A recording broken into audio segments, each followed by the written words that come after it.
Hello everyone, welcome back to our channel. ఇది ఇవాళ మన trade and 7,000 around profit earn చేసాం ఈరోజు. నిన్న మొన్న వీడియో చేసి పెట్టడానికి టైం దొరకలేదు. నేను ఫుల్ టైం ట్రేడింగ్ చేయట్లేదు, జాబ్తో పాటు ట్రేడింగ్ చేస్తున్నా. సో ఒకవేళ వీడియో చేయడానికి వీలు కాకపోతే అట్లీస్ట్ వాయిస్ లేకుండా నేను ఒకవేళ నేను ట్రేడ్ చేస్తుంటే స్క్రీన్ రికార్డ్ చేసి పెట్టేస్తాను షార్ట్ లాగా. ఇవాళ మనం బ్యాంక్ నిఫ్టీ ప్రైస్ యాక్షన్ చూస్తే HDFCలో న్యూస్తో bank Nifty almost 800 points gap up అయింది. దాని తర్వాత 5 minutes candle sharp red candle form అయిన తర్వాత వెంటనే కంప్లీట్ రికవర్ అయిపోయింది, ఈ షేప్ రికవరీ కట్ చూసి. దాని తర్వాత 52,820 దగ్గర నుంచి 53,200 దాకా మూవ్ అయింది. మీరు చూస్తే 950 నుంచి మార్కెట్ ఎండ్ అయ్యే వరకు కంప్లీట్ సైడ్ వేస్ ఈ 200 పాయింట్స్ మధ్యనే మూవ్ అయింది. సో ఇట్లాంటి మార్కెట్లో మనం ట్రేడ్ చేయడం చాలా కష్టం. ఒకవేళ ఈ ఇనిషియల్ పాయింట్లోనే ట్రేడ్ చేసి ప్రాఫిట్లో ఉంటే చాలా మంచిది. ఇది ఈ రోజే కాదు, మీరు ముందు రోజు అబ్జర్వ్ చేస్తే కూడా ఇనిషియల్గా 950, 945 వరకు చాలా మంచి మూమెంట్ వచ్చింది. దాని తర్వాత సైడ్ వేస్ ఆల్మోస్ట్ అట్లనే అవుతుంది మోస్ట్ ఆఫ్ ద డేస్. మీరు ఒకవేళ ఫస్ట్ 1 అవర్లో మంచి ప్రాఫిట్ చేస్తుంటే సెకండ్ హాఫ్లో అస్సలుగా ట్రేడ్ చేయొద్దు.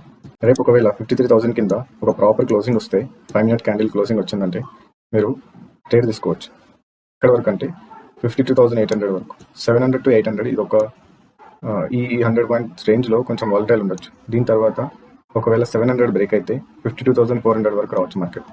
ఈ గ్యాప్ ఫిల్ అవ్వచ్చు, కానీ మనం ఇది ఫస్ట్ టార్గెట్ లాగా, ఇది సెకండ్ టార్గెట్ లాగా పెట్టుకుంటాం.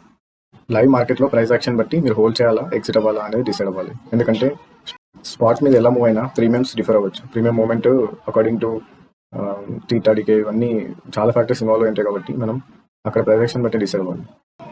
నిఫ్టీ వస్తే నిఫ్టీ ఈ రోజు మొత్తం ఈ 70 పాయింట్ రేంజ్లోనే మూవ్ అయింది. రేపు ఒకవేళ ఈ రేంజ్ బ్రేక్ అయ్యి ప్రాపర్ క్లోజింగ్ వస్తే ప్రతి 50 పాయింట్స్కి టార్గెట్ పెట్టుకొని మనం ట్రేడ్ చేయొచ్చు.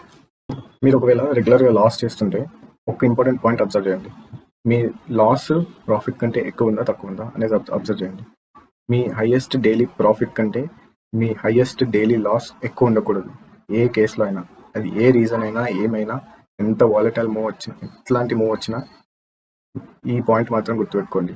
మీ హైయెస్ట్ డైలీ ప్రాఫిట్ కంటే మీ హైయెస్ట్ డైలీ లాస్ ఉండకూడదు. అప్పుడు మీరు కంటిన్యూస్గా రెగ్యులర్గా మీరు మార్కెట్లో సస్టైన్ చేస్తుంటే లాంగ్ టర్మ్లో ఖచ్చితంగా ప్రాఫిటబుల్ ఉంటారు. మన వీడియోస్ మీకు హెల్ప్ఫుల్ అయితే ఛానల్ని సబ్స్క్రైబ్ చేయండి అండ్ వీడియోస్ లైక్ చేయండి. Thank you.